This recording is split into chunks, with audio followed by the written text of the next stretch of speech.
ඒ නමේ ගන්න එකේට ලොකු අවාසියක් තියෙනවා. ඒක නොදැනීම එනවා.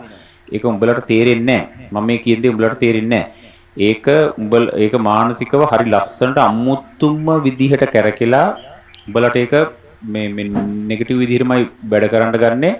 සරල උදාහරණයක් කියනම් බලපන් ඒ 10 ඒ 9 ගත්ත හැම එකාගෙම ගෙදර අම්මලා තාත්තලා කියන වචන අම්මලා තාත්තලා කියන තමයි උඹලට අහිණි වදින්නේ වැඩිපුරම සීන් එකේ ඉන්නේ ඒ 9 ගත්ත එකේ දැන් මෙතන ඉන්නවනම් මේක අහගෙන මේ සැරේ ආවනම් හරි නැත්තම් මේක ලබන සති වෙනකොට එන්නේ ඒ වෙනකොට ඒක වළංගුයි මං කියන එක තේරුම් ගන්නකෝ පස්සේ නැද්ද කියලා උඹලම තනියෙන් තොපිට මොලේ තියෙනවා නම් පොඩ්ඩක් කල්පනා කරලා බලපියව ඒ 9 ගත්තම 190ක් ගෙවල් වල දෙමාපියෝ හැම එකම කරන්නේ මොකද්ද කියපන්කෝ තොපි වැඩ කරත් නොකරත් අල්ලපු ගෙදර එකටයි නෑදෑයන්ට අහන හැම එකකට මොකද්ද කියන්නේ කියපන් අපේ පුතා දුව ඒ 9 කියන එක නෙමෙයි කියන්නේ ඒකත් කියනවා ෂේප් එකේ කියන්නේ මොකද්ද කියපන් අපේ දුව කිසිම දෙයක් නොකර තමයි ගොඩ ගියේ වැඩ කරන්නේ නැතුවනේ ගොඩ ගියේ හිතුවේ නෑ ඔච්චර ගණී කියලා මේ කිසිම දෙයක් කරේ නෑ අන්තිම මාස දෙකේ තමයි වැඩ කරේ බලපන් ඒක තොපිට වදින ඒක දිගටම ගේ ඇස්සේ කැරකෙන්නේ ඕක තමයි කෝල්ස් 500ක් අරන් ඔක්කොම රටට කියන්නේ ඕක තමයි ඒ නමේ තිබුණා හැබැයි හරි පුදුමයි අපි හිතුවෙත් නෑ වැඩ කරේ නෑ ඒ කියන්නේ එතන පෙන්නන්න යනවා දරුවා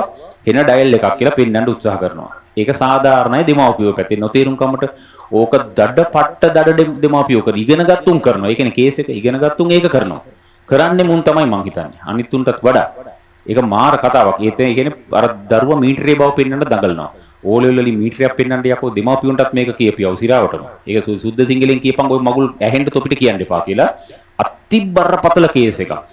තොපිට තේරෙන්න ඕනේ ඒ කියනකොට එහෙන් එනවා මෙහෙන් එනවා. ඒතුරු නියන් ඒතො තොපිටම නොහිතන විදිහට ඇඟ ඇතුළට යනවා මොකද්ද කියපන්කෝ වැඩ නොකරන එක තමයි මීටරේ කියලා. ඒක වරෙන් ඒ ලෙවල් වලට නැත්තටම නැති වෙනවා.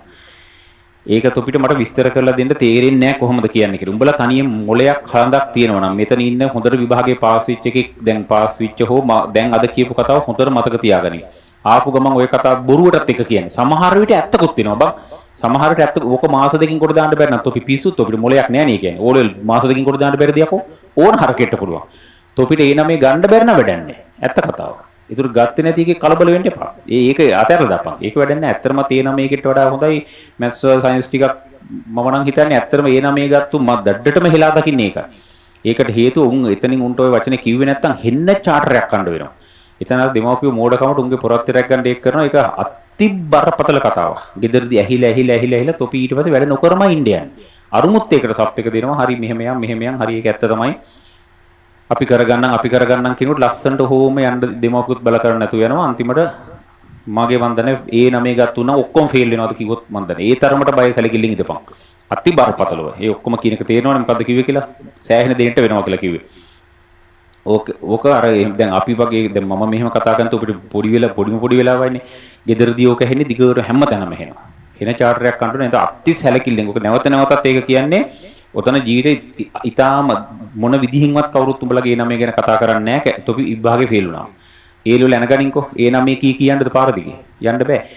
ඒ ලෙවල් ගොඩ ගියොත් එහෙම පාරදි කියන්න පුළුවන්. පාරදි කියන්න මට ඩිග්‍රියක් තියෙනවා මම කැම්පස් ගිහින් ඉන්නේ කී පාරදි කියන්න පුළුවන්. මම ඒ නමේ කියත් අපිට පාරට බහින්න පුළුවන් ද කීපයක් වරවත්. පෙළපාලියක් යන්න පුළුවන් ද කීපයක්. මට ඒ 10යි මට ඒ 9යි. සත ටොපික් ගණන් 7-5කට ගණන් ගනීද. මම ශිෂ්‍යත්වයේ පාස් කියේ තොපි වීරව වෙන්න දඟලන්නේ. ජීවිතේට කරන්න බෑ. හැබැයි මම කැම්පස් කියලා පාරට බහැපන්කෝ. මාර පිළිගැනීමක් තියෙනවා. ඒ නිසා හොඳ සැලකිල්ලෙන් ඒක කරපන්. ඕක විභාගයක් නෙමෙයි. ඕක යකෝ අර ඔක්කොම තොග්ග පිටින් දාපු පොඩි කඩේමන්නේ. ඒක පාස් වුණා කියලා තොපි වීරව වෙන්නේ ජීවිතේට. දාපියව මෙන්න පුළුවන් නම් ගේම මේක. මේ බලපන් කොච්චර වැඩ තාම වැඩ ලුකුවට පටන් ගත්තෙත් නැහැ. ඒ කියන්නේ මේ වක්‍රව අමාරුද කියන්නේ අමාරු නෑ ලේසි. ලේසිම ලේසි. ඕලෙවල් වලට අතර ලේසි. වැඩ ගොඩක් තියෙනවා. කවදාවත් මේක මීටරින් කරන්න බෑ. මීටරේ විතරක් තියාගෙන කරපුන් ඇත්ති පදම් මට අහුවෙලා තියෙනවා. මට අහුවෙලා තමයි මම ඔබට කිව්වත් නේ කලින් මම ගිය සතියේත් කිව්වද කොහෙද? ලංකාවේ පළවෙනියෙක් වෙන්න දඩ ඩයල් කිකි හිටපුන් අහල සීමාවක නැහැ. මේ අවුරුදු කීයක මට උත්තර දෙනවා. මේ වගේ තැනකදී කියනෙක් ගැලපෙන්නේ නැහැ. මම ක්ලාස් එකේ නෝ කියලා දාන සිරා කතාව. ඒක ඇත්තම කතාවක් ඒක කවදාවත් ඒක කරන්න බෑ. මේකෙදි මේ රටාවට යන්න ඕන නෝට් එක නැවත ලියන්න ඕන හරි දාන්න ඕන හොඳට බලලා හොඳ පිළිවෙලට උඹලා ඒ නමේ එතනින් එහා කිසිම විෂයක සයන්ස් මැත්ස් හැර වෙන කිසිම විෂයක තියෙන දැනුමක් මේකට ඕන වෙන්නේ නැහැ. ඇත්තටම ඕන වෙන්නේ නැහැ. අපේ මැත්ස් වලට ඕන වෙන්නේ නැහැ. එහෙනම් අපි වෙන එකක් කරන්න ඵලයක්. මේකට ඕන වෙන්නේ නැති නිසා උඹලා ඒකේ දක්ෂතාවය මේකට 7-5ක වැඩක් නැහැ. සාමාන්‍ය කියන්නේ ලොවෙන් එක කර 1 2කට සමත වගේනේ. ඒ නිසා තොපි සයන්ස් වලට දක්ෂයි නම් අරවටත් දක්ෂයි කියන්නේ තොපි ඒක නෙගටිව් මම දකින්නේ. සයන්ස් මැත්ස් වලට විතරක් හොඳ හැකියාවක් තියෙන උන් ඇත්තටම දක්ෂයි මැත්ස් වලට. අරුන් දක්ෂ නැහැ උන් කලාවටත් දක්ෂයි. දෙක එකට යන්න බෑනේ. දෙක එකට යනකොට හොඳ මට්ටමක තියෙයි එකක් උඩට එන්නේ නැහැ. එකක් උඩට එන්නේ එකක් ගැන ප්‍රවීණෙක් වෙන්න ඕන.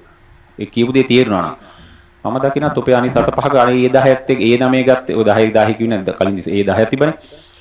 ඒ තියෙන උන් එක තරඟ කරන්න හරිම ලේසි. යන්තම් මැත්ස් වලට මේ යන්තම් C එකක් B එකක් තියෙන එකට හොඳ හැකියාවකින් තරඟ කරන්න පුළුවන් මේකත් එක්ක. ඒ 9 කියන එක තරඟයක් නෙමෙයි. ඌට කෙලවෙනවා. ඌට කලාවක් පුළුවන්. කලාවයි මැසුයි දෙකම පුළුවන් වෙනවා කියන්නේ කෙලවෙනවා. නැද්ද කියපන්කෝ. කලාවයි මැසුයි දෙකම තියෙන හෙන්න උඩට යන්නේ නැහැ. කවදාවත් හෙන උඩට යන්නේ නැහැ. එක දෙයකට කලාවට දක්ෂ නම් ඌ කලාවෙන් උඩට යනවා. වෙන්නත් ඕන එකකට දක්ෂ වීම. අපි බරපතල ගත්තොත් ඔක්කොටම දක්ෂ වීම සාමාන්‍ය වෙන්න ඕනේ. ඒකෙන් මේ එකකට පහළ දැම්මා නම් මනම් කියන එක නෙමෙයි.